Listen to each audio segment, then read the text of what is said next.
ಅತ್ಯುನ್ನತನಾದ ನನ್ನ ದೇವರನ್ನಾರಾಧಿಸುವೆ. ಒಡೆದ ನನ್ನ ಪಾತ್ರೆಯ ಕುಂಬಾರನ ಬಳಿ ತಂದು ಸರಿ ಮಾಡಲು ಕೋರುವೆ.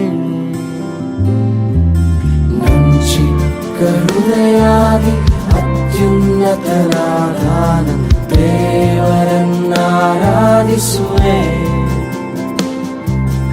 ಒಡೆದ ನನ್ನ ಪಾತ್ರೆಯ ಕುಂಬಾರನ ಬಳಿ ತಂದು ಸರಿ ಮಾಡಲು